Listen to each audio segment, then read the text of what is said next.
The desert sun beat down on the tarmac at Edwards like it had something to prove.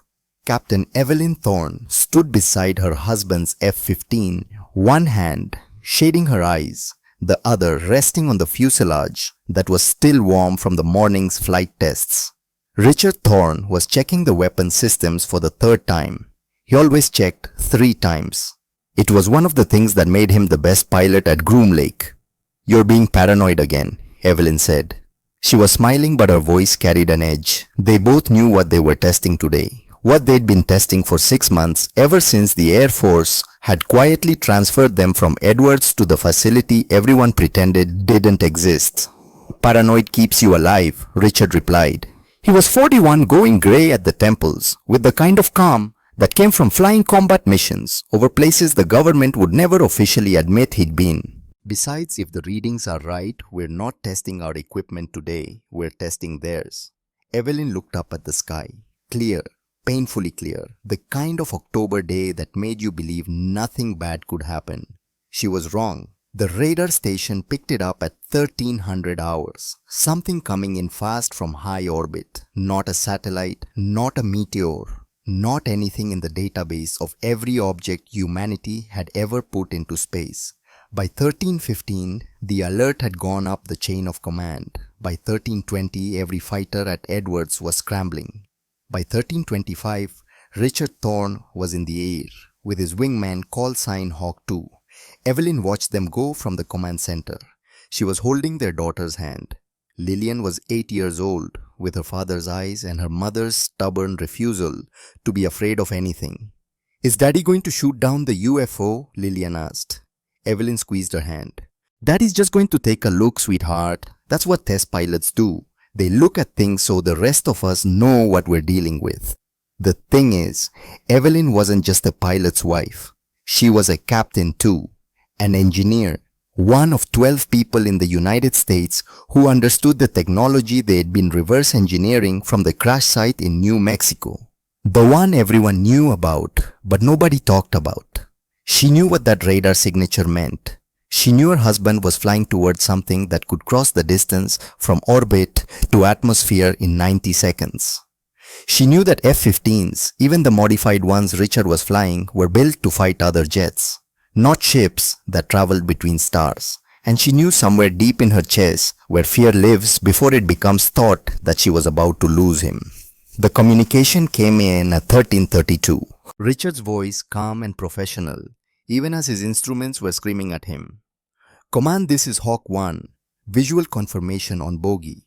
It's Jesus Christ, it's bigger than a 747. No wings, no visible propulsion, moving at Mach 12 and decelerating."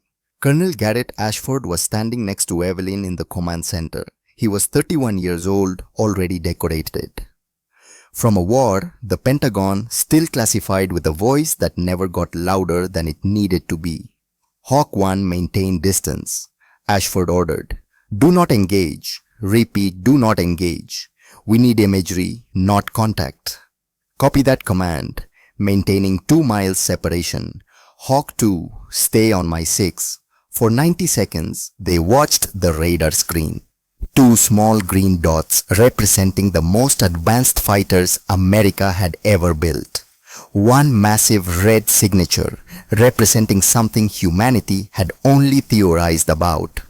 Then the red signature stopped moving. Just stopped. Dead in the air. 20,000 feet above the Mojave Desert. Hovering like physics was a suggestion it could choose to ignore. Command bogey has achieved stationary hover. No visible means of support. Infrared is showing 0 heat signature. Magnetic field readings are off the scale. This thing is bending space around it. We're not looking at propulsion, we're looking at gravity manipulation. Evelyn felt Lillian's hand tighten in hers. "Mom, why does Daddy sound scared?" "He's not scared, baby. He's excited. Your dad loves puzzles." It was a lie. Evelyn could hear the fear in Richard's voice. The same fear she was feeling. The fear that came from understanding in one terrible moment that humanity was not alone and might not be at the top of the food chain. The ship opened fire at 1334. No warning, no communication, no demand for surrender or attempt at contact. Just a beam of light that crossed 2 miles of empty air in less than a millisecond and turned Hawk 2 into an expanding ball of superheated vapor. Hawk 2 is down. Hawk 2 is down. Richard's voice no longer calm, no longer professional, just human, just terrified. Hawk, 1 evade, get out of there. But Richard Thorne wasn't running. Richard Thorne was turning his fighter toward the alien ship, arming every missile he had, preparing to do what every pilot is trained to do when their wingman dies. Make it count. Command, tell Eve I love her. Tell Lillian Daddy's sorry, he's going to miss her birthday. Richard, no. Evelyn was screaming now. Protocols forgotten, rank forgotten, everything forgotten except the fact that her husband was about to die. And there was nothing she could do to stop it. The missiles launched, 6 of them. AIM-120 Abrams, the best air-to-air missiles in the American arsenal. They covered the distance in 8 seconds. The alien ship's defensive system destroyed them half a mile out. Didn't even try to evade, just emitted some kind of pulse that made the missiles explode harmlessly in mid-air. Then it fired again, this time at the command center. Garrett Ashford saw it coming, saw the ship rotate 30 degrees, saw the same weapon that had vaporized Hawk 2 begin to glow with lethal light. He had maybe 2 seconds to react. He grabbed Evelyn with his right arm, grabbed Lillian with his left, threw himself and both of them through the doorway into the hardened bunker that Edwards had built during the Cold War when the enemy they feared came from Moscow, not the stars. The beam hit the command center at 13:35. Ashford felt his right arm burning. Actually burning, the thermal radiation was so intense it flash-cooked his flesh even through his flight suit. He heard Evelyn screaming, heard Lillian crying, heard the entire command center collapse behind them as the beam cut through concrete and steel like they were paper. Then he heard the explosion, Richard's fighter, hitting the ship. Not with missiles, the missiles were gone. Richard had rammed it, 400 miles per hour of American-built titanium in jet fuel, and one pilot who decided that if he was going to die, he was taking this thing with him. It didn't work. The ship's shields absorbed the impact. Evelyn would later calculate that the kinetic energy was equivalent to 12 tons of TNT. The ship didn't even wobble, but it did leave. Accelerated straight up, Mach 20 in under 3 seconds. Gone into orbit, gone into space, gone, leaving behind burning wreckage, 37 dead personnel, 1 destroyed command center, and 3 people in a bunker, one of whom would never use his right arm again, one of whom had just watched her husband commit suicide by alien spacecraft, and one 8-year-old girl who would never feel safe looking at the stars again. Garrett Ashford looked at his arm. The skin was black, charred. He could smell his own flesh cooking. The pain hadn't hit yet. Shock was still protecting him. That would end soon. He looked at Evelyn. She was staring at the ceiling. Not crying, not screaming anymore. Just staring. Her eyes were empty, hollow. The look of someone whose entire world had just ended and who hadn't quite processed it yet. He looked at Lillian. The girl was shaking, clutching her mother, making small wounded sounds like an animal in a trap. "Eve," Ashford said quietly. His voice was very calm, very steady. "Eve, I need you to listen to me." No response. "Captain Thorne, I need you to look at me." Slowly, very slowly, Evelyn's eyes focused on him. "Richard is dead," Ashford said. "Hawk 2 is dead. 37 personnel are dead. The aliens have technology we can't match. They attacked us without provocation, without warning, without mercy. Do you understand what I'm saying?" Evelyn nodded, barely, just the tiniest movement of her head. "This is going to happen again," Ashford continued. "Maybe not today, maybe not this year, but they know where we are now. They know we can't stop them. They will come back. And when they do, more people will die. More Lillians will lose their fathers. More wives will watch their husbands burn. Unless we do something about it. Do you understand?" Another nod. Stronger this time. "I'm going to make you a promise, Eve. We're going to take that ship's wreckage. We're going to learn everything about it. We're going to build something better. And the next time they come, we're going to be ready. But I need you with me. I need your brain. I need your engineering. I need you to help me make sure that what happened today never happens again. Can you do that? Evelyn looked down at Lillian, at her daughter, at the little girl who was shaking and crying and would have nightmares about this day for the rest of her life. When she looked back up at Ashford, her eyes weren't hollow anymore. They were hard, cold, determined. "Yes," she said. "Yes, I can do that." "Good, then let's get to work." They buried Richard Thorne with full military honors 3 days later. Closed casket. There wasn't enough left of him or his fighter to fill a coffin, but they did it anyway, because that's what you do. You honor the dead, you remember the sacrifice. Evelyn stood at the grave with Lillian watching them fold the flag, watching them hand it to her with practiced solemnity, watching them salute. She didn't cry, couldn't cry. All the tears had dried up somewhere between the bunker and the morgue and the classified briefing where they told her that Richard's death was being officially attributed to catastrophic mechanical failure during a routine test flight. Lillian cried enough for both of them. Garrett Ashford stood beside them. His right arm was gone, amputated at the shoulder. The burns had been too severe, too deep.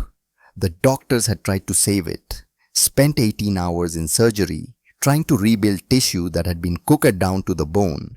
In the end, they'd taken the arm. Better to lose a limb than die from infection. Ashford didn't cry either, just stood there, ramrod straight, saluting with his left hand. It wasn't protocol. You're supposed to salute with your right. But Ashford's right hand was in a medical waste incinerator somewhere. And Richard Thorne deserved a salute, so he gave one anyway. After the ceremony, after the other mourners had drifted away, after Lillian had finally cried herself into exhausted silence, Evelyn and Ashford stood alone at the grave. "They're going to cover this up," Evelyn said. "Classify it, bury it, pretend it never happened." "Yes," Ashford agreed. "They will. And then they're going to forget, move on, convince themselves that it was an isolated incident, that the aliens won't come back, that we're safe. Probably. But we won't forget, will we?" Ashford looked at her, really looked at her, saw the widow who had lost everything, saw the mother trying to protect her daughter, saw the engineer who understood exactly how outmatched humanity had been. And he saw something else, something harder, colder, something that scared him a little bit. He saw purpose. "No," he said quietly. "We won't forget, and we won't forgive, and we won't stop until we're ready." "How long?" Evelyn asked. "How long will it take to build what we need?" Ashford thought about that, thought about the wreckage they'd recovered, thought about the technology gap, thought about how far humanity would have to climb to match what they'd seen. 30 years, he said finally. Maybe 40. If we're lucky and the funding doesn't dry up, if we can keep it secret, if we can recruit the right people, if we can reverse engineer what we found without blowing ourselves up in the process. That's a lot of ifs. Yes, Evelyn looked down at Lillian, at her daughter, at the little girl who would grow up without a father because humanity wasn't ready for what was out there. "We have 37 years, she said. "What?" "Lillian will be 45 in 37 years. Old enough to have children of her own, old enough to be a grandmother. I want her to live in a world where she can look at the stars without being afraid, where her children can look at the stars without being afraid, where no mother ever has to watch her husband die because we weren't prepared." She turned to Ashford. Her eyes were dry, her voice was steady. 37 years, she repeated. "That's how long we have to build our answer. That's how long we have to make sure this never happens again." Ashford studied her face, saw the determination, saw the pain beneath it, saw the woman who was about to spend the rest of her life preparing for a war that might never come. "All right," he said, 37 years, starting now." They shook hands over Richard Thorne's grave, a promise made in silence, a pact sealed in grief. Neither of them knew in that moment that they would keep that promise, that 37 years later, almost to the day, Evelyn Thorne would stand on the bridge of a warship that shouldn't exist and give the order that would change the galaxy forever. But they would, because some promises aren't meant to be broken. Some doors aren't meant to be opened. And some species, when you push them far enough, push back harder than you can possibly imagine. 37 years later, Nexus Station, Neutral Space, October 12, 2025. Ambassador Garrett Ashford woke up at 0500 hours like he had every day for the last 3 years. Like he had every day since he'd arrived at Nexus Station to take up his post as humanity's diplomatic observer. Observer, the word tasted like ash in his mouth. He sat up in his quarters and looked at his right arm, the prosthetic one, titanium and composite polymers and neural interfaces that let him feel pressure and temperature and almost made him forget that the real arm was 37 years gone. Almost. He flexed the fingers. Perfect response time, perfect articulation, better than human, stronger, more precise, never tired, never trembled, but it was still a reminder. Ashford made coffee, real coffee from beans he'd brought from Earth. He drank it black standing at the window, looking out at Nexus Station, hanging in neutral territory. He thought about Richard Thorne's fighter burning in the desert. He thought about Evelyn Thorne's face at the funeral, dry-eyed and cold. He thought about Lillian, 8 years old, and crying asking why. And he thought about the promise, 37 years ago, over a grave in California. His neural implant chimed softly, encrypted, quantum locked, Sentinel Prime status, active fleet position, holding at waypoint Sierra 7, authorization code awaiting nightfall protocol. Admiral Thorne sends. The door is ready, old friend. Just say the word. Ashford smiled at his reflection. 37 years, he said quietly. Let's see if it was worth it. The conference room was exactly as it had been for 3 years. Circular table, chairs for different physiologies, atmospheric controls, and the representatives of 4 great empires. War matriarch Zalreth of the Sector Empire, 7 feet tall, scales shifting colors with mood.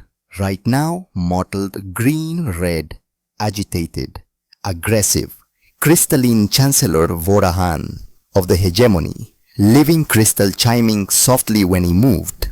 Hive overmined the Zektar of the collective, chitinous, insectoid, one consciousness across billions, luminary Shailene of the Celestial Alliance, pure light so bright she required filters to look at. These were humanity's neighbors, ancient powers, thousands of years old, and they were about to make the mistake of their very long lives. Galreth spoke first. The threshold sector dispute continues. Hegemony mining ships have violated sector sovereignty 17 times this month. Voran chimed with amusement. Disputed territory. The hegemony has as much right as the sector empire. Perhaps, Zektar buzzed, the Hive should remind you we claimed those systems 2 millennia ago. The Celestial Alliance was there first, Shailene interjected, 4,000 years before the Hive. Ashford listened, took notes, said nothing. 3 years of this, same arguments, same threats, same political maneuvering. 2 hours in, Ashford raised his hand. The human observer wishes to speak, Zalreth asked with amusement. Perhaps a compromise, neutral territory, resources shared equally. Vorahan began to chime, crystal breaking, laughter. Shared resources, overseen by humanity.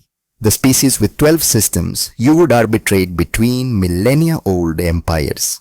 Your suggestions are irrelevant, Zalreth interrupted. Humanity has no military power, no economic influence, no authority. You are observers. You watch, you listen, you learn. You do not participate. Ashford nodded slowly, playing the part. Of course, matriarch, I apologize. The negotiations continued, devolved, territory to accusations, to threats, to ultimatums. By hour 8, something shifted. Zalreth leaned back, scales shifting to calculating orange. Perhaps the solution is simpler. Buffer zones, neutral territory between our empires. The Celestial Alliance supports this, Shaylin said. Where would these buffers be? Vorahan asked. Zalrith's scales shifted to pleasant green. Human space. The room went still. Ashford looked up slowly, face showing nothing. I'm sorry, could you repeat that? Human space, 12 star systems, positioned perfectly between our territories. If redistributed, they would serve as ideal buffer zones, preventing conflict, promoting peace. You're suggesting humanity surrender its territory, reallocation for the greater good, for galactic stability. Voran's chimes became thoughtful. The hegemony finds merit. Several human systems contain resources we could utilize. The hive agrees, Zektar buzzed. Human colonies are inefficient. Hive oversight would improve productivity 47%. The Celestial Alliance, Shaylin said, light growing brighter, would guide humanity through this transition. Help them understand that sacrifice benefits the whole. We could administer their worlds benevolently. Ashford set down his stylus, placed both hands flat on the table, prosthetic and real, both steady. You're talking about dividing up human civilization like territory to be claimed. A solution that prevents war, Zalrith corrected.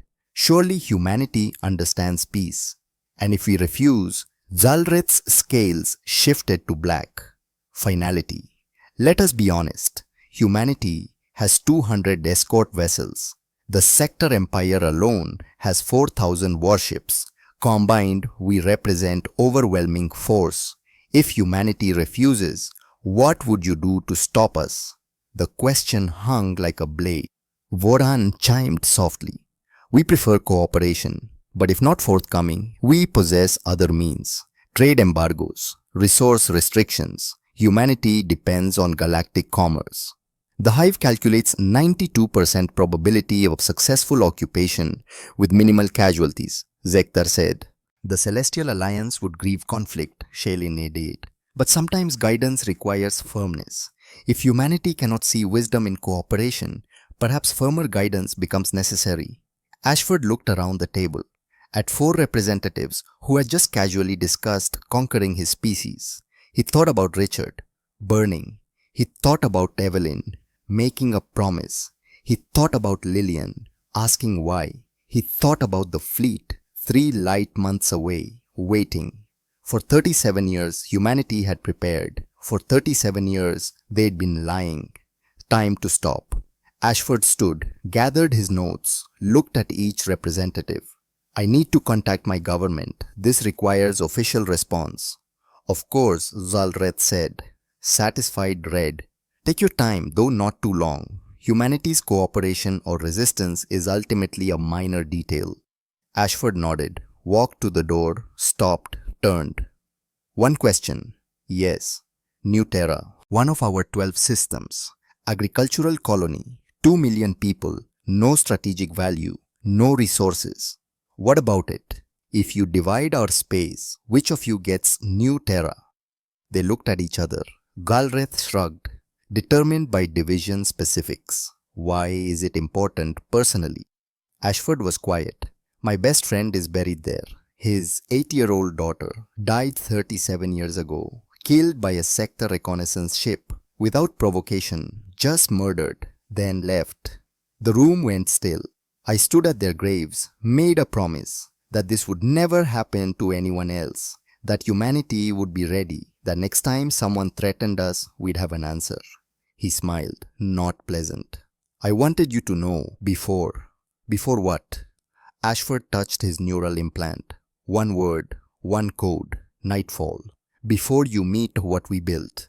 He walked out. 4 Empire representatives looked at each other in confusion, wondering what the harmless old human meant. They would learn soon enough.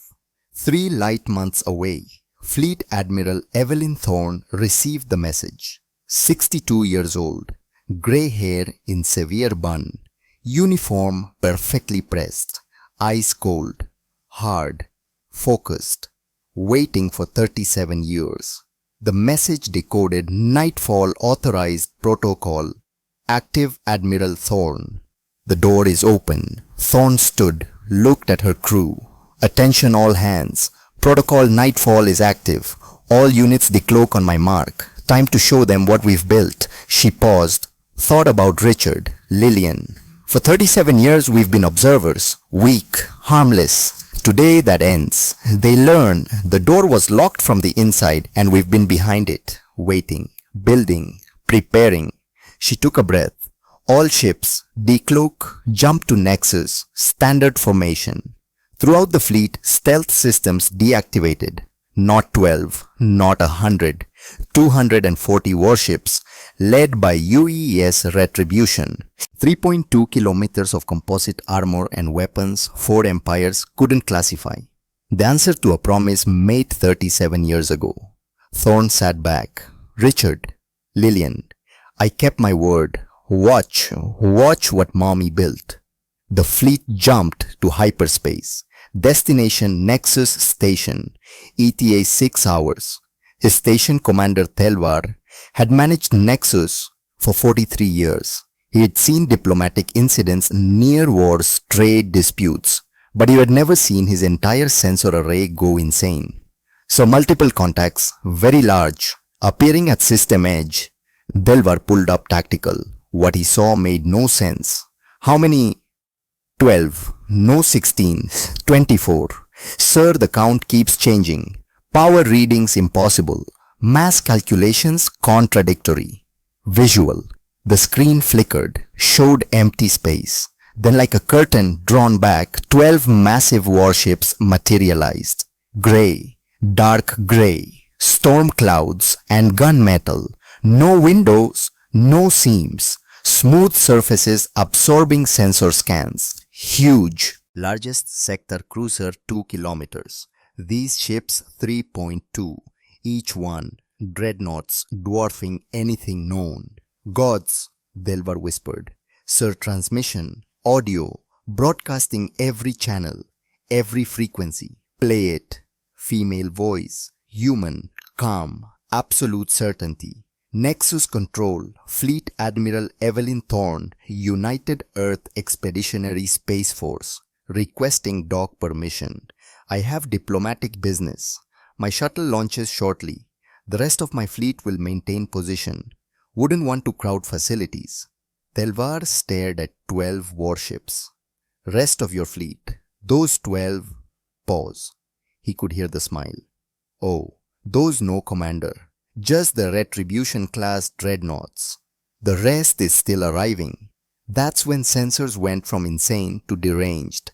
12 ships joined by dozens more, appearing from stealth, cruisers, destroyers, carriers, frigates, things he'd never seen. Count climbed 20, 50, 100, 240 human warships. Perfect formation, hanging like a threat made real. Nexus Control, my shuttle launches now, 30 minutes. Please inform Ambassador Ashford I'm coming. And inform Empire representatives we should talk. All of us. Transmission ended. Delvar sat, forearms hanging limply, staring at more firepower than assembled since the last war 3 centuries ago. Get me the conference room, now.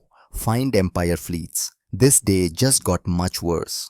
In the conference room, 4 representatives were arguing about dividing human space when Telvar's panicked call came. Apologies for interrupting. Significant situation. Multiple human warships appeared at system edge, transmitting tactical data.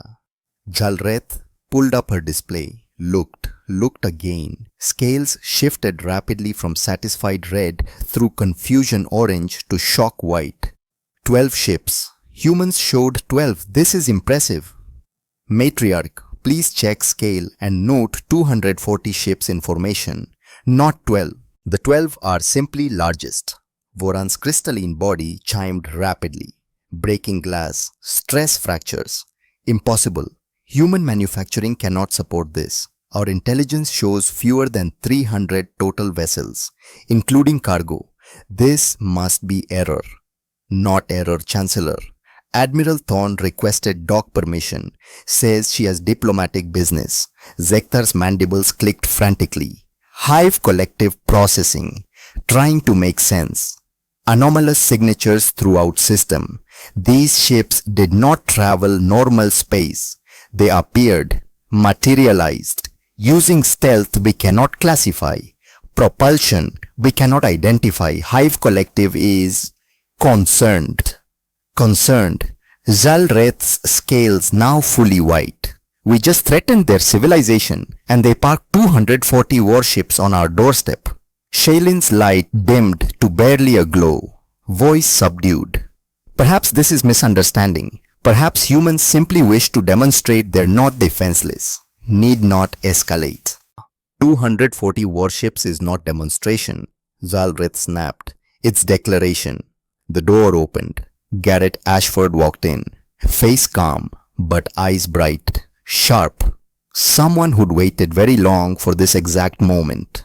Ah, you've met the fleet. Good. Saves time. Admiral Thorne docks in 25 minutes. I suggest we prepare. She's been looking forward to meeting you. Very much. You knew, Vorahan said. Chimes sharp, accusatory. 3 years, and you knew. Of course, I helped build them. Ashford walked to his seat, sat, folded hands, prosthetic gleaming. Did you think humanity would sit 3 years listening to dismissal, belittlement, threats without contingency?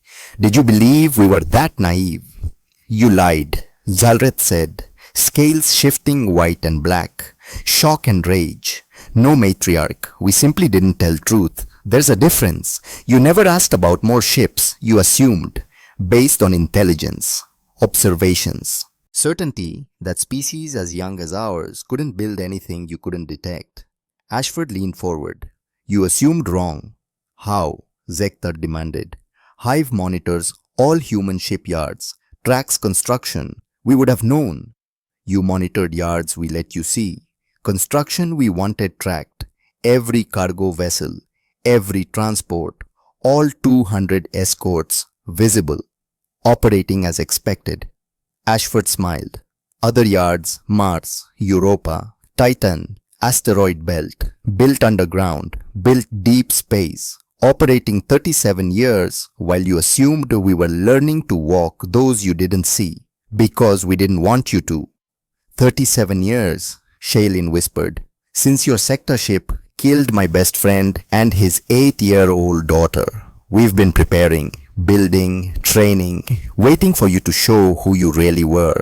When you moved from dismissing to threatening, when you decided human lives were negotiable, territory disposable, sovereignty optional.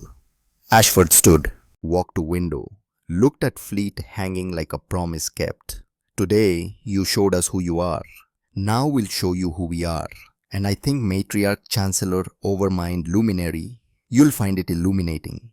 Conference room fell silent. Outside, Admiral Thorne's shuttle approached. Inside, 4 representatives realized they'd made terrible mistake. Balance of galaxy had shifted. Violently. Irrevocably. Forever Admiral Evelyn Thorne walked Nexus corridors flanked by 6 Marines in powered armor. Matte black. Seamless. Energy field generators shimmering. Each Marine carried rifle deceptively simple. Kinetic accelerators, magnetic rails punching through composite armor or incapacitating without killing. Marines said nothing. Presence said everything. Station personnel stopped to stare. 4 armed administrators, crystalline technicians, insectoid workers, energy beings, all frozen, watching small human woman in black uniform walk like she owned the station. Thorne's uniform was different from Ashford's diplomatic grey. Military, sharp, insignia no database recognized. Phoenix on collar, Starfielder on shoulders, and on chest above name single medal, made from melted titanium recovered from Richard's fighter, engraved with 2 names, Richard Thorne, Lillian Thorne, reminder, promise, reason, worn every day for 37 years. Today, finally it meant something. Commander Thelvar met them at diplomatic section entrance, all 4 arms trembling. Admiral Thorne, welcome. The Empire representatives are waiting. Thank you, Commander. Any communications from Empire fleets? Yes. Sector moving to defensive positions. Hegemony powering weapons. Hive deploying swarms. Celestial Alliance attempting diplomatic channels. Thorn nodded. Expected. Please transmit following to all Empire fleet commanders. Audio. Maximum broadcasts. She waited for green light. Fleet Admiral Evelyn Thorne, United Earth Expeditionary Space Force. To all Empire military units in Nexus system. Stand down. Power down weapons. Maintain current positions. Any hostile action against human vessels will be met with immediate overwhelming response. Any attempt to target Nexus will be considered act of war against humanity. 5 minutes to comply. After that, we consider you hostile and act accordingly. Thorn out. Telvar's arms stopped trembling, started shaking. Admiral, respectfully, over 400 Empire warships in system. Your 240, while impressive, are outnumbered. Thorn looked at him, really looked, eyes cold, hard, ancient. Commander, you're looking at ships we wanted you to see, the ones we revealed. Would you like to know how many are still hidden? Yes. No, you really wouldn't, trust me. Now excuse me, I have a meeting, 37 years overdue. She walked past toward conference room. Marines followed. Perfect synchronization. Wall of black armor and barely contained violence.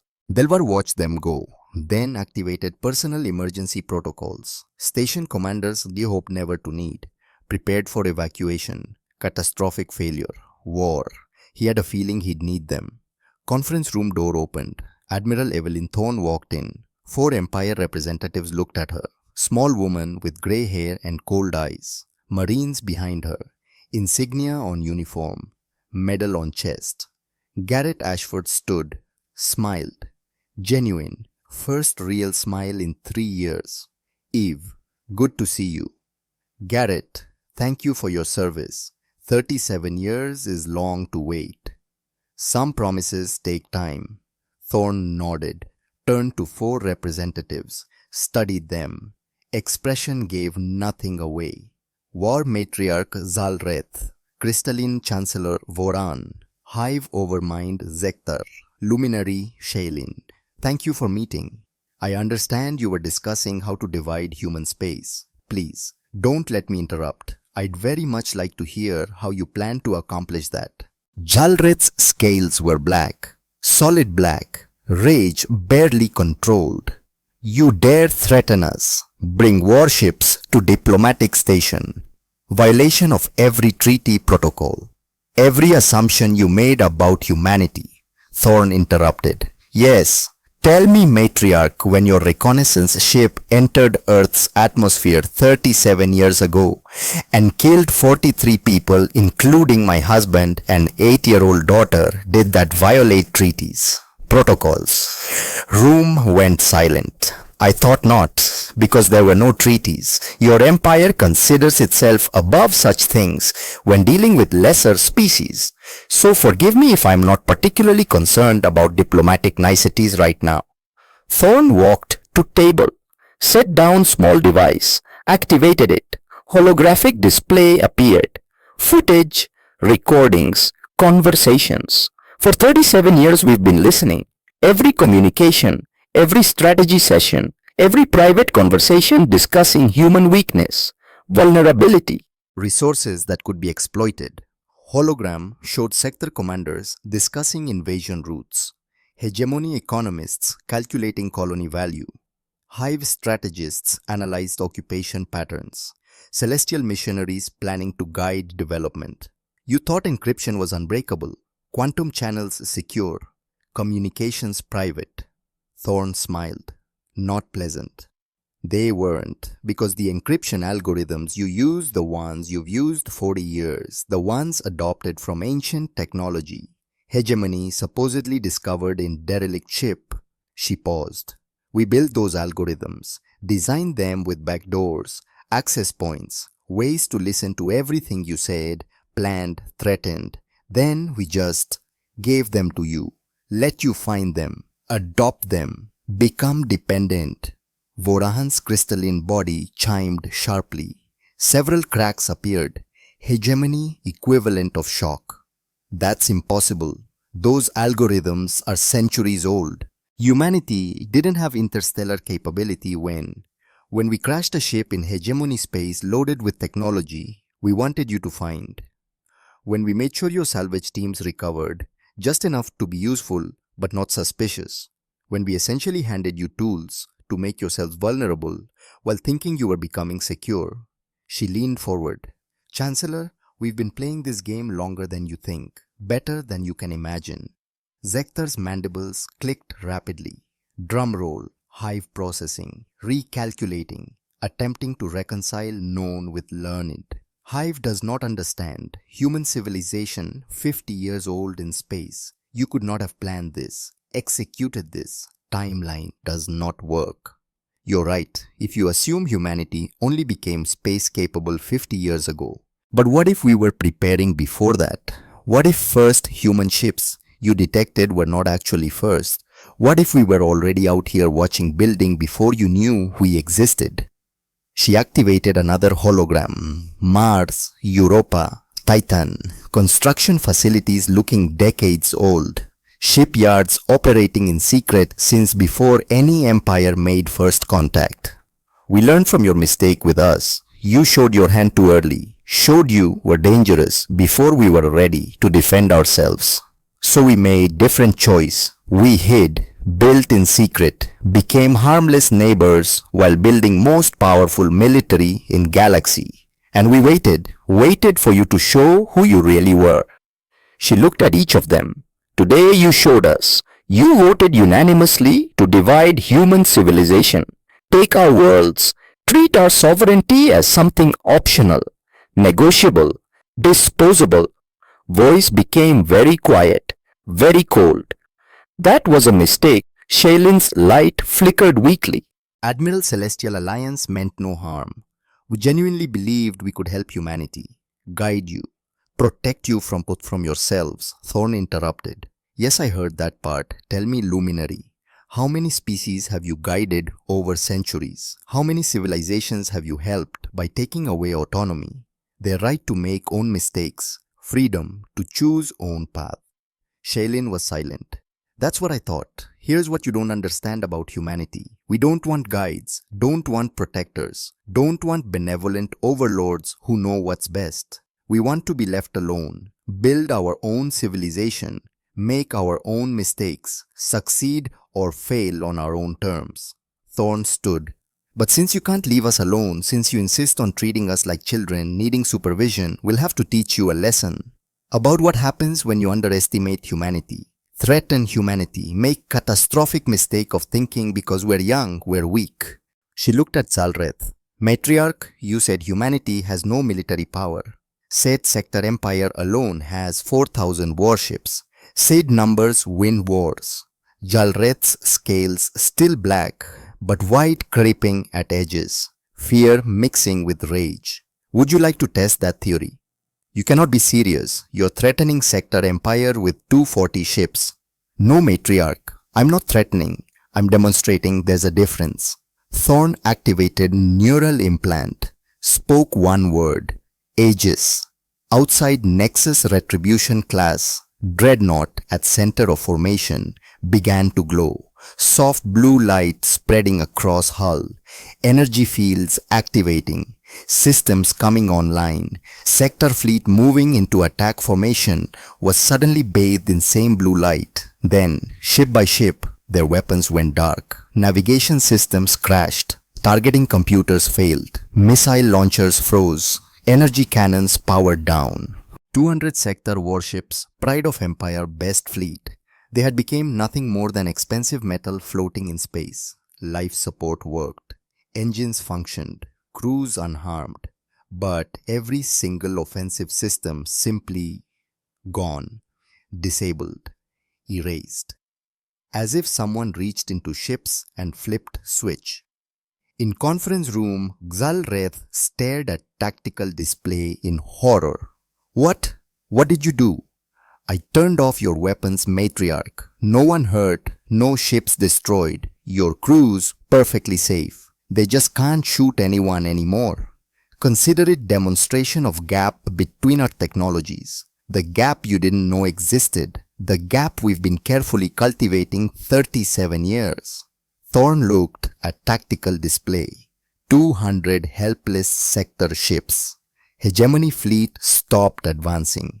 Hive swarms pulled back. Celestial vessels broadcasting surrender signals. Here's what's happening. We're having a conversation, real conversation, about what humanity is, what we're capable of, what we're willing to do, and what we're not. And you're going to listen, really listen, not with arrogance of empires thinking they know everything, but with humility of species who just learned they don't. She sat, folded hands on table. Let's start with a question. Why do you think we waited 37 years? Why build all this capability and then just sat on it, just watched, just listened, just let you threaten without responding? No one answered. Because we wanted to be sure. Wanted to know if you were genuinely dangerous or just posturing. If you would choose cooperation or conquest when given opportunity. If you were empires we could coexist with, or empires we needed to be ready to fight. She looked at each. Today, you answered that question. You chose conquest. You chose to treat human lives as negotiable, human sovereignty as optional, and doing so you showed us exactly who you are. Now, Thorn said, standing and walking to the window, I'm going to tell you a story about what happened after you made that choice, about the war you don't remember yet, because from your perspective it hasn't happened. But from mine, I've already fought it, already won it, already decided how it ends. She turned back to them. It's called the 60-Day War, and it starts now. Thorn activated her neural implant. All units, this is Admiral Thorn. Execute Protocol Fenrir. Target all sector military installations in Threshold Sector. Evacuate civilians. 24-hour warning. Then dismantle their fortresses. Show them what happens when you threaten humanity.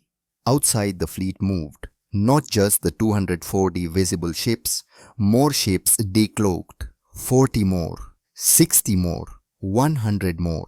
340 human warships moving to strategic positions throughout the Nexus system and beyond.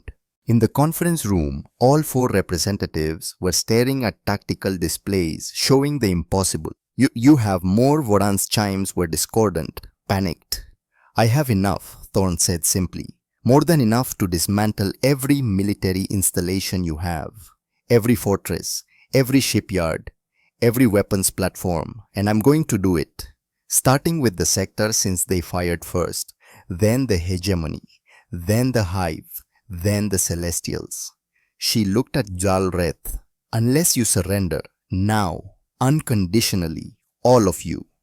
This is madness, Jalreth said. Scales pure white, pure terror. You would start a war that kills billions. No matriarch, I'm preventing one. By showing you that war is impossible, that you've already lost, that the only rational choice is peace. Thorn walked back to the table. Let me tell you how the 60-day war goes. Day 3, I target your fortress planet in the Threshold Sector. The one that should take months to crack. I crack it in 6 hours. Not with bombardment, with something else. Something you can't defend against. She activated another hologram, showed a massive fortress world, then showed it, unmade, not destroyed, disassembled, piece by piece, as if gravity itself had been weaponized. Day 12, I target your main fleet anchorage, 200 ships. I give 24-hour evacuation warning. Then I destroy them, not with missiles, with something traveling at 0.99 light speed. Relativistic kill vehicles. By the time your sensors detect them, they've already hit. There is no defense.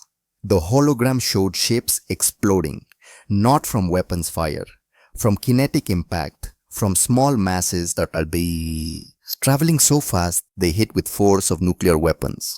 Day 30, 75% of sector fleet is gone. Not destroyed, disabled, captured, preserved. Because I'm going to need those ships later, when we rebuild, when we help you become something better. Thorn looked at Voran. Day 40. I start on hegemony. Your economy is next. I don't destroy your trade routes. I take them over. I don't bomb your factories. I occupy them. I don't kill your workers. I put them back to work. Under human supervision. Vorahan's crystal body had multiple cracks now. Stress fractures spreading. Day 50, the Hive Collective. Interesting challenge. How do you fight a consciousness spread across billions? Answer: you don't. You isolate it. I have technology that can sever hive connections, make drones individual, force over mind to experience what it's like to be alone, to be one instead of many. Zektar's mandibles stopped clicking. Complete silence. Complete horror. Day 60, the Celestial Alliance. Hardest of all. How do you fight beings of pure light? Answer: you don't fight them. You contain them. I have fields that can trap coherent photons, make them solid, force them to experience what it's like to be physical, to be trapped, to be helpless. Shaylin's light dimmed to nothing, barely visible. That's the 60-day war. That's what happens if you make me fight, if you force me to use these weapons, if you make me become the monster I've spent 37 years trying not to be. Thorn leaned on the table, looking exhausted suddenly. Older. Or you can surrender. Now. Accept that you've lost. That humanity is no longer a species you can threaten or conquer or guide. That we are equals, partners, neighbors who deserve respect. Long silence. Finally Shaylin spoke, light barely a whisper.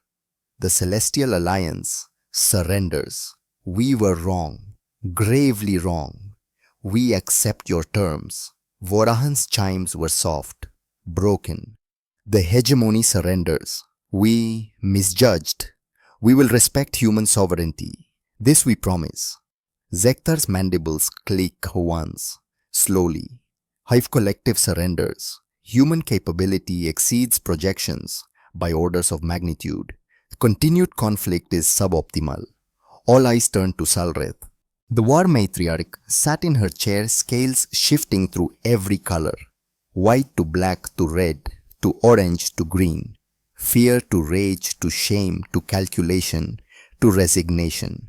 Finally, her scales settled on deep blue, color Ashford had never seen, color that meant something deeper. Sorrow. My people killed your husband and daughter 37 years ago, without cause. Without reason, simply because we could, because we saw you as beneath us. Scales darkened to midnight blue. Today, you showed us we were wrong, not just about your military capability, but about who you are, what you're capable of becoming. You could destroy us right now, and you choose not to, not because you're weak, but because you're better than we are. She looked directly at Thorn. Admiral Sector Empire does not apologize. We do not ask forgiveness. We do not beg mercy. These are not our ways. But I will say this, we were monsters to you. We took something precious. And you responded not with vengeance, but with patience. Not with destruction, but with demonstration. You became strong enough to hurt us, and chose not to. Scales shifted to pure silver, color Ashford had never seen, never knew existed in Sector Spectrum. It was the color of profound respect. Sector Empire accepts your terms. We will honor human sovereignty, treat your species as equals, as worthy opponents who chose to be friends instead. This I swear on my honor as war matriarch. Thorn nodded. Some tension left her shoulders, but not all. Good. Then we need to discuss something else. Something I haven't shown you yet. Something I hope I never have to use. She activated her neural implant again. Helios 1, decloak, let them see. High above Nexus Station, something appeared. Not a ship, a platform. 30 kilometers in diameter. Spherical, covered in what looked like solar panels, but weren't, were something else. Something that made sensors scream in warning. On every tactical display, the power readings were impossible. Off the scale, beyond measurement. What is that? Vorahan whispered. The Thorn said quietly, is Helios 1, a star killer, a weapon that can extinguish suns, make planets freeze in 6 hours, kill every living thing in a solar system without firing a shot, just by turning off their star. She looked at them. I brought it here to show you, to make you understand exactly how far humanity has come, how much power we've built, how easily we could destroy not just your fleets, not just your planets, but your entire civilizations. Every world, every colony, every person, gone, frozen, dead. Silence. Complete, total. The kind of silence that comes from existential terror. I brought it here, Thorn continued, voice very soft, to show you, and then to show you what I do with it. She activated her implant. Helios 1. Power down. Recloak. Return to standby position. We won't need you today. The massive platform, still visible, began to glow, then faded, then disappeared, recloaked, gone as if it had never been. I have 7 of those, Thorn said, 1 near each of your homeworlds, 1 near 3 other potential threats, 1 in reserve. I built them over 20 years, tested them in dead systems, made sure they work, made absolutely certain that if I ever needed to use them, they would function perfectly. She sat down, and then I decided I would never use them. Never. Not for any reason. Not if you invaded. Not if you killed the billions. Not if you did to humanity what you threaten today. Because using them would make me a monster. Would make me the thing I've been fighting against for 37 years.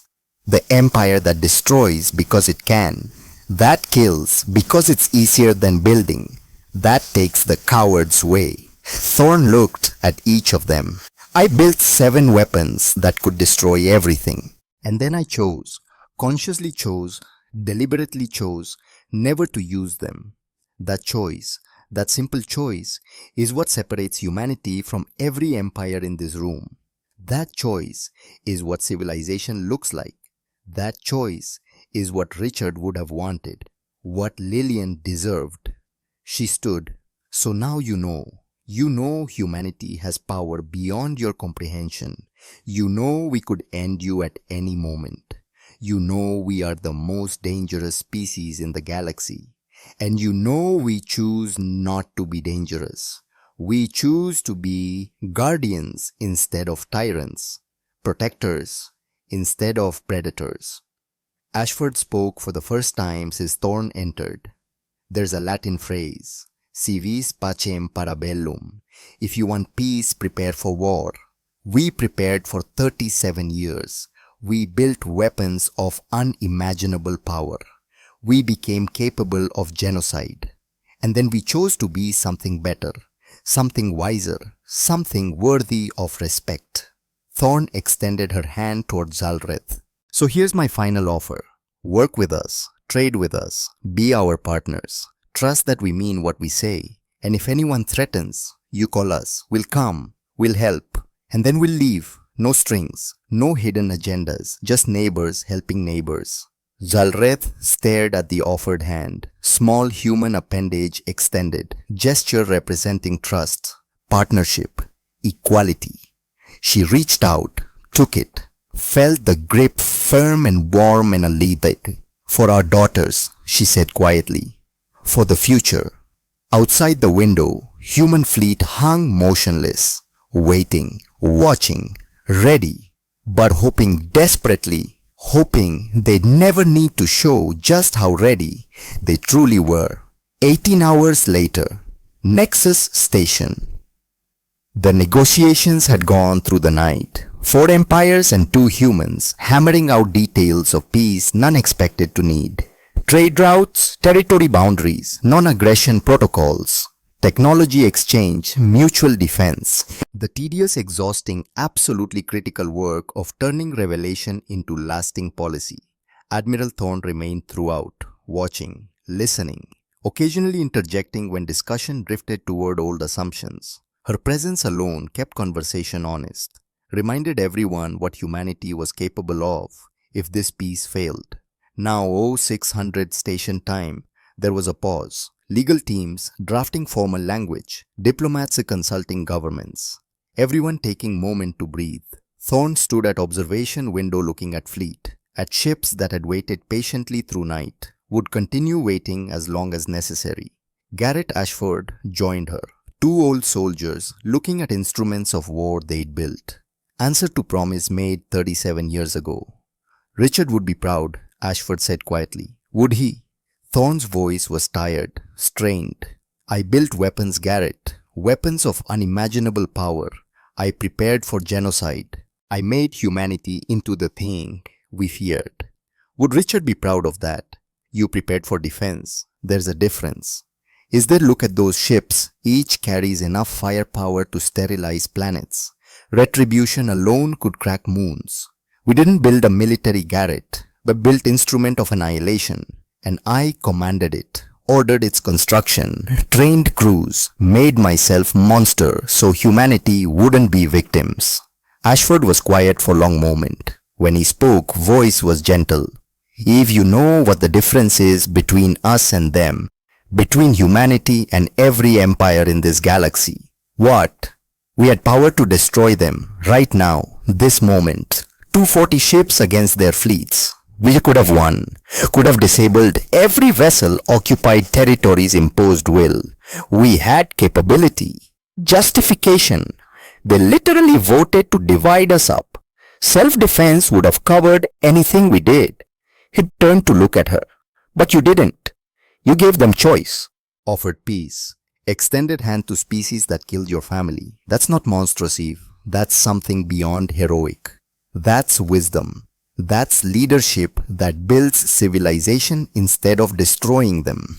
I wanted to, Thorn admitted softly. When I gave decloak order, when I walked into conference room, when I saw Xalreth and knew her people killed Richard and Lillian, I wanted to hurt her, make her feel what I felt, wanted her to know what it's like to lose everything. But you didn't. No, because somewhere between that bunker 37 years ago and today, I realized something. Revenge isn't victory. Pain isn't justice. If I destroyed them to avenge Richard and Lillian, I'd be teaching galaxy that might makes right. That power justifies anything. That strong can do whatever they want to weak. She pressed hand against window. And then 50 years from now, 100 years from now, some other species would become strong enough to challenge humanity. And they'd do to us what we did to empires. And cycle would continue forever. War after war, conquest after conquest, until someone finally built weapons that could destroy everything and was willing to use them. So you chose differently. I chose what Richard would have chosen, what Lillian deserved. A galaxy where power doesn't automatically mean oppression, where strong species protect weaker ones instead of exploiting them, where we're better than our worst impulses. Ashford nodded slowly. That's why they're going to agree to everything we ask. Not because they fear our weapons, but because they respect what we chose not to do with them. Behind them, conference room door opened. Galreth emerged, scales thoughtful orange.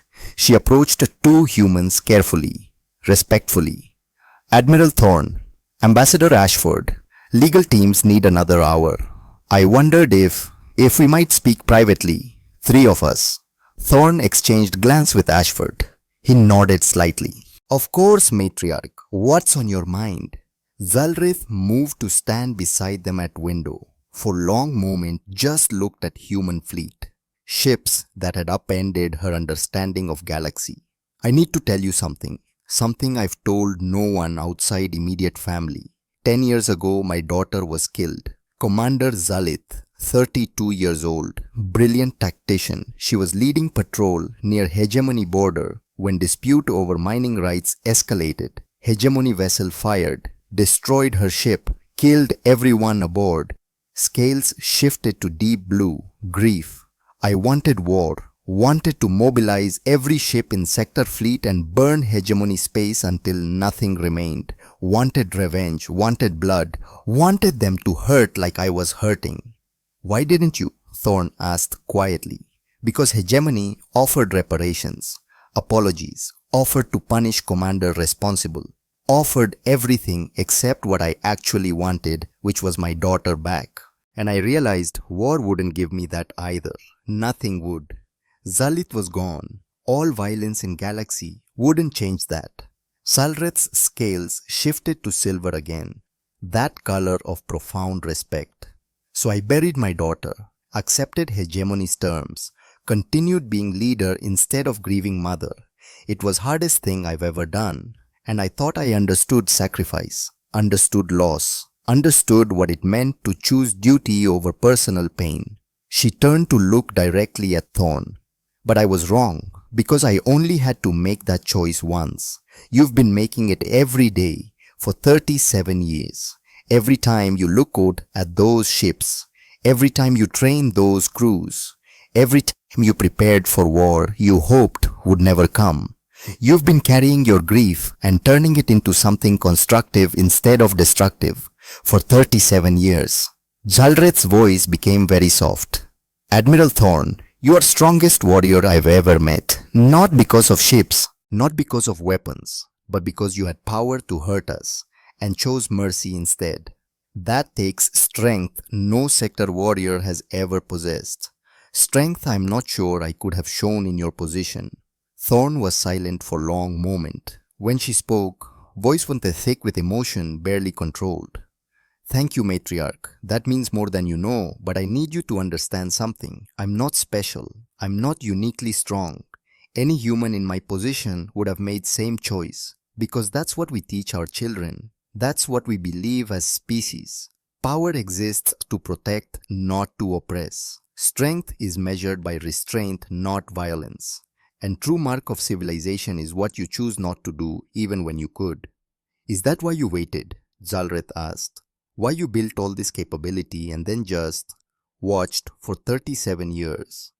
Partly, we wanted to be sure, wanted to know if you were genuinely threatening or just posturing, wanted to give every opportunity to choose cooperation, wanted to exhaust every alternative before revealing ourselves. Thorn looked at Fleet again, but also we wanted to build enough power that when we finally did reveal ourselves, there would be no question, no doubt. No possibility of miscalculation.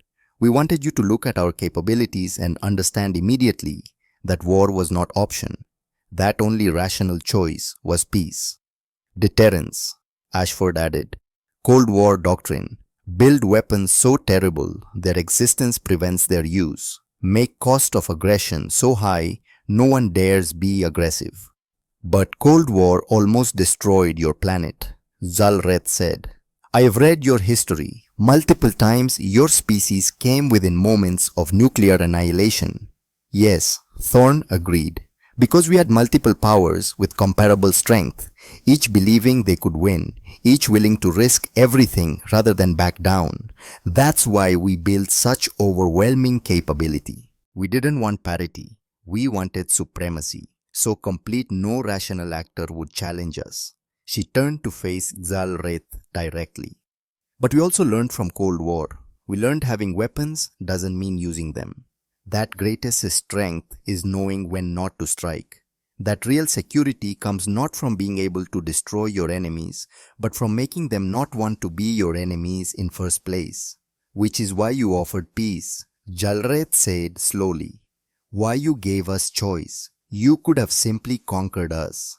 Occupied territories, imposed will, but that would have required actually using those weapons, killing billions, becoming what you feared.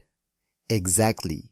Jalreth's scales shifted through several colors, processing, understanding, accepting something profound about species she'd dismissed as primitive. You have taught Galaxy something today, Admiral. Something we'd forgotten over millennia of conquest and competition. You've reminded us that civilization is not measured by power. It's measured by wisdom, by mercy, by choice to be better than we have to be. She extended clawed hand toward Thorn, sector gesture of ultimate respect. One warrior acknowledging another as superior. Sector Empire owes humanity a debt. We killed your family, threatened your species, dismissed your capabilities, and you responded not with vengeance, but with patience. Not with destruction, but with demonstration. We will remember this, we will honor this, and we will ensure no sector ever forgets what you taught us today. Thorn took offered hand, felt scales cool and rough against the skin. No debt, matriarch, just partnership, just cooperation, just two species choosing to be neighbors instead of enemies. That's enough. They stood like that for a moment, two warriors from different worlds, different species, different philosophies, united by loss, by understanding, by hard-won wisdom that comes from choosing peace when war would be easier. Behind them, young human lieutenant approached nervously, saluted. Admiral, we're receiving transmissions from Sector Homeworld. Multiple transmissions actually. Their surrender offers, ma'am. Unconditional surrender from all four empires. Thorn's eyes widened. She turned to Zalreth. Matriarch, what is this? Zalreth's scales were silver. Pure silver. No other color mixed. We consulted with governments during night, showed them your capabilities, your technologies, your restraint. They've reached same conclusion I have. That resistance is futile. That continued conflict would be suicide. That only rational response is complete surrender. We don't want your surrender, Thorn said, voice sharp. We want partnership, cooperation, not submission. I know, but my government does not. They see your power and assume you will conquer. Assume you will occupy. Assume you will do what any rational empire would do with such overwhelming advantage. They don't yet understand humanity is different, that you actually mean what you say about peace. Vorahan had emerged from conference room during conversation, crystalline form chiming with anxiety. Hegemony as well. Our economic council's calculated cost of war with humanity. The number is infinite. We cannot fight you, cannot compete, cannot survive as independent civilization if you choose to destroy us. So we surrender. We offer everything, territory, resources, authority. We submit to human rule rather than face annihilation. And Hive Collective, Zector added, mandibles clicking rapidly as he joined them, has reached consensus. Probability of successful resistance 0.03%.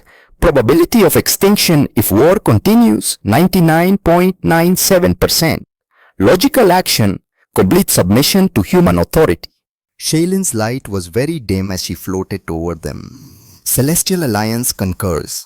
We have spent millennia believing we were most advanced civilization, most enlightened, most capable of guiding others. Today, we learned we are children compared to humanity.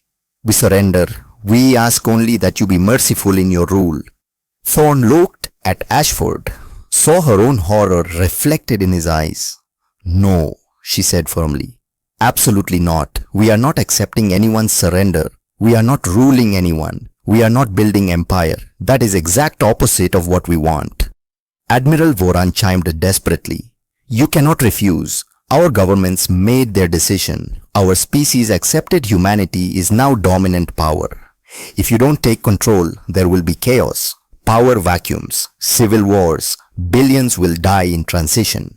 Then your governments need to make different decision, Thorn snapped. Because humanity is not interested in ruling galaxy. We're interested in living in it. Peacefully, as equals, as partners, not as conquerors. She looked at each of four representatives. Let me be absolutely clear about something. Yes, we have overwhelming military power. Yes, we could conquer your empires if we chose. Yes, we have capability to impose will across galaxy. But we won't, not ever, not for any reason, because that would make us tyrants. And humanity has fought too many tyrants throughout our history to become one now. But what do you want? Zalreth asked. If not surrender, if not submission, if not control, what does humanity want from us? Thorn took deep breath, looked at Ashford, saw him nod. We want to be left alone, to build our civilization in peace, to trade fairly, to defend ourselves if necessary, to cooperate on mutual interests, to be neighbors who respect boundaries and honor agreements. That's all we've ever wanted.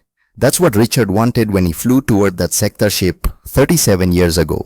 He didn't want to conquer it. He wanted to protect his family, keep them safe, live in galaxy where you could look at stars without fear.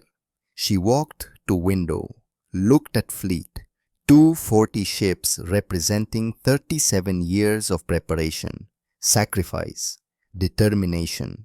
But since you can't accept that, since you insist on treating us as conquerors just because we're powerful, since you won't believe we actually mean what we say about peace, we're going to have to demonstrate it again, more clearly this time. She activated neural implant, voice transmitted to every human ship, every crew, every person who trained for this moment.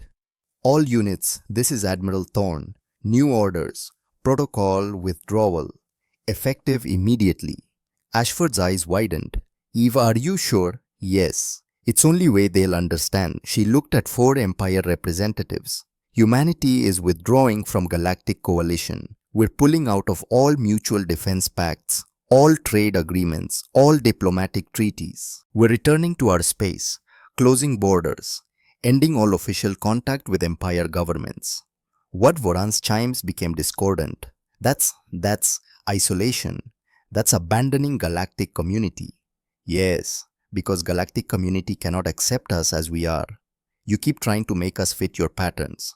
Conquerors or conquered, rulers or ruled, dominant or submissive. You cannot conceive of species that's powerful but not aggressive, that's capable but not expansionist, that wants peace more than power. So we're leaving, taking our ships, our technology, our capabilities, going home. We'll maintain border patrols, defend our territory, respond to threats. But we're done trying to convince you we're not going to conquer you. Done accepting your surrender. Done with all of it. She looked at each. When you're ready to treat us as equals, as partners, as civilization that deserves respect rather than fear. When you're ready to believe we actually mean what we say. Come find us. Our borders will be open, our diplomats will be waiting, our friendship will be available. But on our terms, not as your rulers, not as your subjects, as your neighbors, nothing more, nothing less. 4 representatives stood in shocked silence. Finally, Salreth spoke, scales shifting rapidly through multiple colors. Confusion, fear, understanding, respect. You're serious? You're actually leaving? Yes. But what about threats you face, dangers in border regions? Pirate fleets raiding your colonies without coalition support, you'll be vulnerable. Thorne smiled. Not pleasant. Matriarch, I just demonstrated we can disable your entire fleet without firing shot. Do you really think we're worried about pirates? But what about us? Vorahan asked desperately. Without humanity's presence, old conflicts will resume. Territorial disputes, economic wars, cycle of violence, your revelation temporarily interrupted. If you leave it all falls apart. Then don't let it fall apart, Ashford said. Your ancient civilizations, millennia old. Surely you can figure out how to coexist without humanity holding hands. Surely you can choose peace for yourselves instead of having it imposed. But we don't know how. Shaylin's light flickering with distress. We've been competing so long. Fighting so long, maneuvering for advantage so long. We've forgotten how to simply be neighbors. Thorne looked at her, really looked, saw fear, genuine uncertainty. Species that had spent so long claiming moral authority, they'd lost track of actual morality. And she saw something else, opportunity, way to teach lesson that needed teaching without becoming tyrant they feared. All right, she said slowly. Here's what we'll do. Humanity will not rule you, will not govern you, will not impose will, but will offer something else, something different. What Bezektar's mandibles clicked hopefully. Protection for anyone who needs it. Any species threatened by aggression. Any civilization facing conquest. Any people who cannot defend themselves. If they call for help, we will respond. We will intervene. We will stop aggressors. And then we'll leave. We won't occupy, won't demand tribute, won't impose governments. We'll just stop immediate threat and go home. She looked at her fleet. We're calling it Protectorate Force, an independent military not bound to any government. not serving any empire, just responding to distress calls, just protecting those who need protection, just making sure what happened to my family doesn't happen to anyone else. That's unprecedented, Vorahan chimed. A military force serving no government, asking nothing in return, intervening purely out of altruism.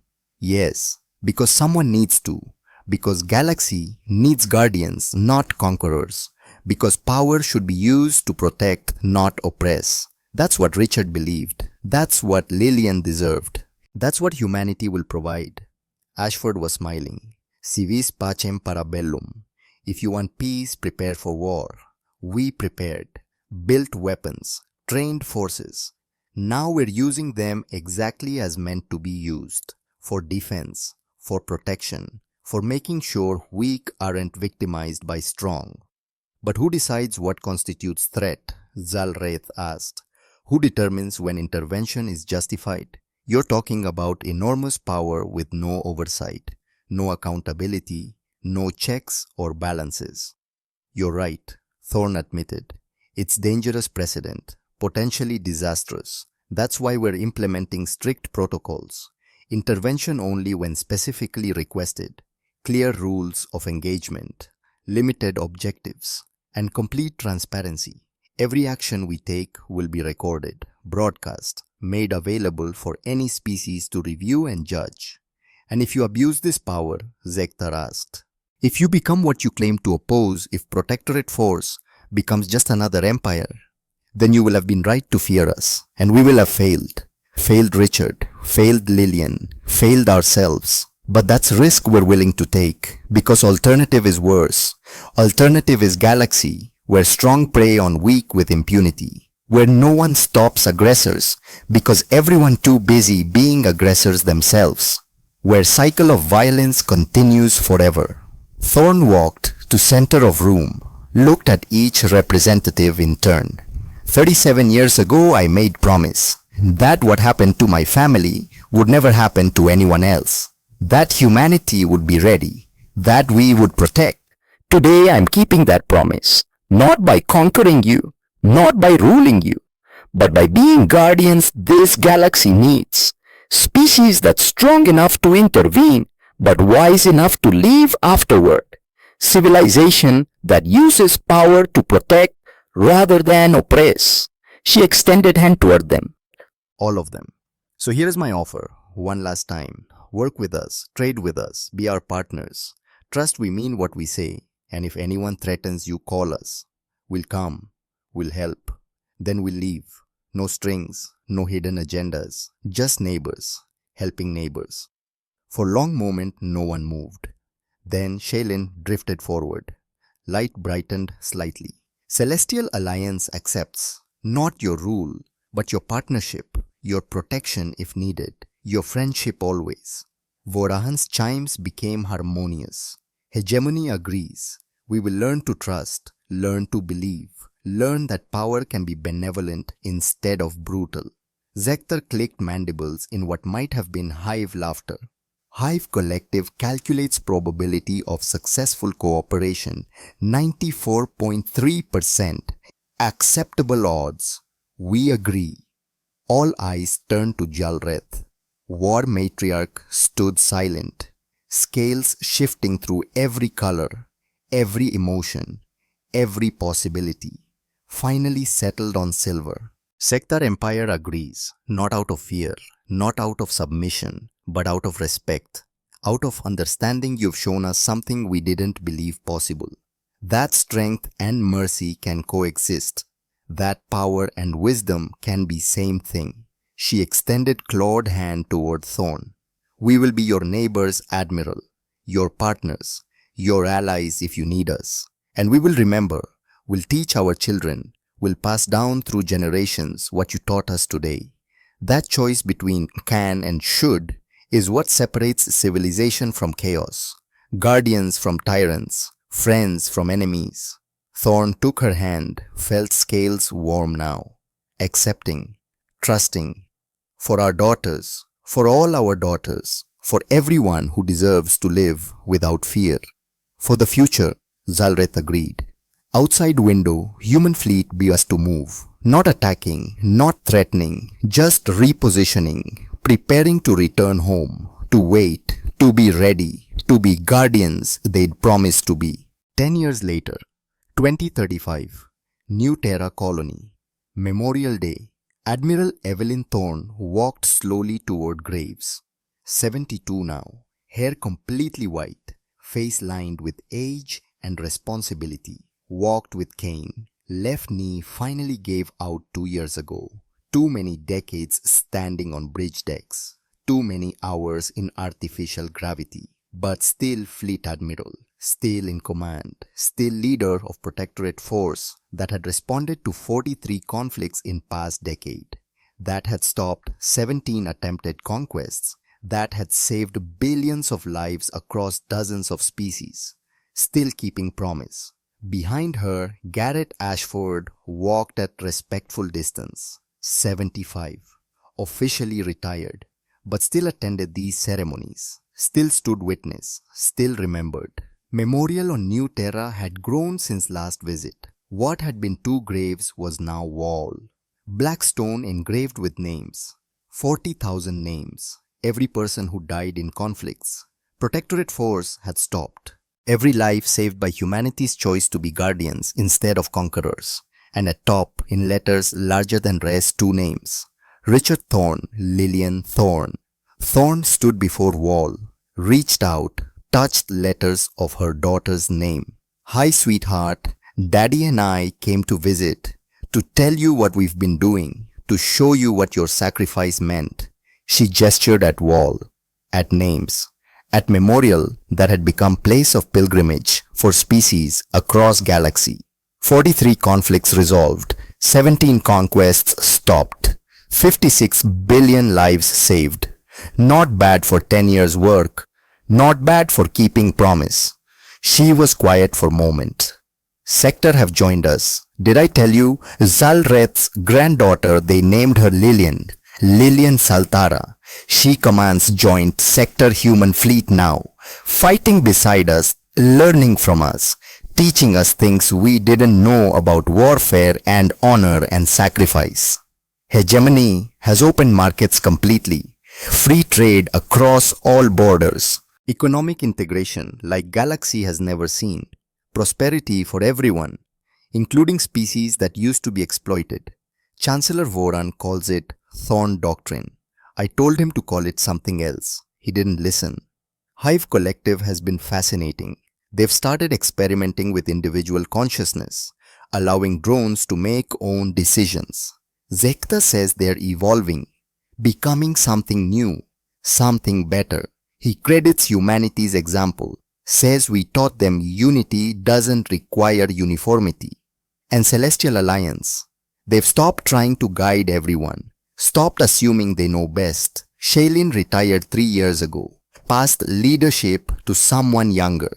Someone who understands wisdom means knowing what you don't know. Thorne wiped eyes. They were wet. Had been since approaching memorial. We did it, baby. We built galaxy you deserved. One where little girls can look at stars without being afraid. Where no mother has to watch her husband die because we weren't ready. Where power exists to protect instead of oppress. She knelt down, slowly, painfully, knee protesting. Ashford moved to help, but she waved him off. This she needed to do herself. She placed something at Memorial Base. A medal, the one she'd worn every day for 37 years, made from Richard's fighter, engraved with their names. I'm giving this back to you because I don't need it anymore. Don't need reminder. Don't need motivation. Promise is kept. Work continues. And I absolutely know you'd be proud. She stood up with effort, with pain, with the dignity of someone who'd earned every gray hair and wrinkle and moment of suffering. I love you, sweetheart. I love you, Richard. And I absolutely promise, that as long as I'm breathing, as long as there's strength in these old bones, I will make sure what happened to you never happens to anyone else. That's my oath. That's my purpose. That's meaning I found in losing you.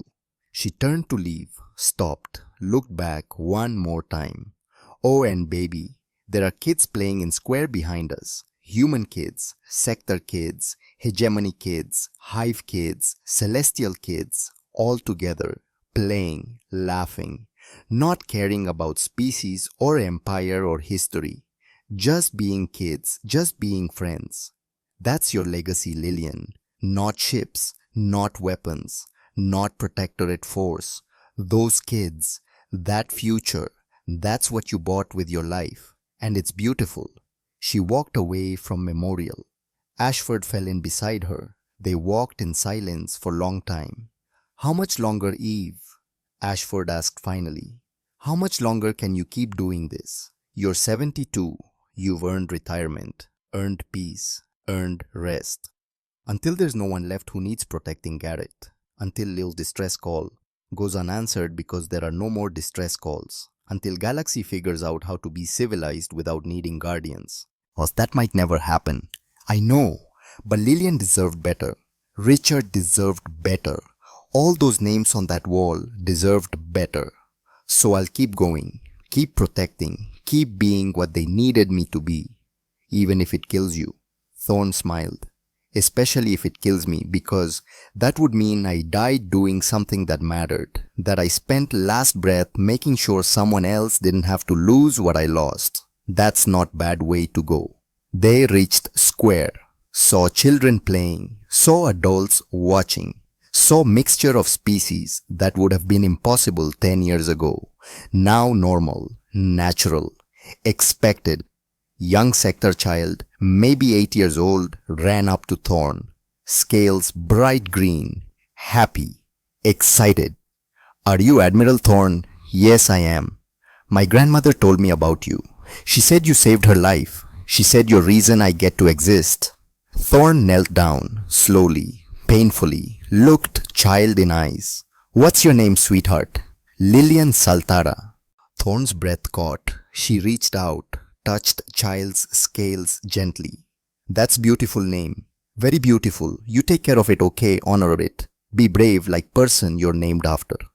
I will. I'm going to be protector when I grow up. Just like you. Going to keep people safe. Going to make sure bad things don't happen. Thorne smiled through tears. That's good, Lillian. That's very good. Galaxy needs more protectors, more guardians, more people who understand power exists to protect, not oppress. You're going to do great things. Child hugged her, quick and fierce and innocent, then ran off to play with other children. Thorne stood up, watched her go, watched all of them go, running, laughing, living in Galaxy that 37 years of sacrifice had built. That's why she said to Ashford, that's why I keep going, for her, for all of them, for everyone who gets to grow up without fear, because we chose to be better than we had to be. Her communicator chimed. Message. Urgent priority. She activated it. Read text. Face became serious.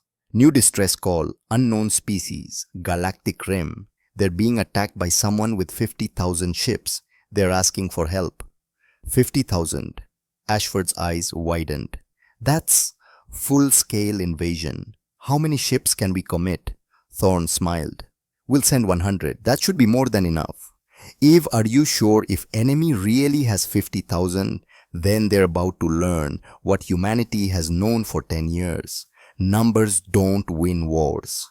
Technology does. Training does. Wisdom does. Willingness to fight for something bigger than yourself does. She activated fleet-wide communication. All units, this is Admiral Thorne. We have distress call. Unknown species requesting protection against overwhelming force. Protectorate Force Gamma will respond.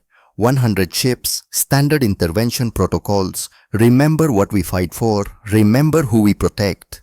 Remember we are guardians, not conquerors. That we save lives, we don't take them. That we demonstrate strength through restraint, not violence. She paused. And remember that somewhere in Galaxies, there's a little girl named Lillian who wants to grow up to be like us. Let's make sure we're worth emulating. Thorne out. She looked at Ashford. Want to come along one more mission? One more chance to show Galaxy what humanity stands for. Ashford smiled, touched prosthetic arm, reminder of where this all began. Wouldn't miss it for anything. Richard and Lillian deserve to see this, deserve to know their sacrifice keeps paying dividends. They walked toward the landing pad. Two old soldiers, two guardians, two people who had turned grief into purpose, pain into protection, loss into legacy.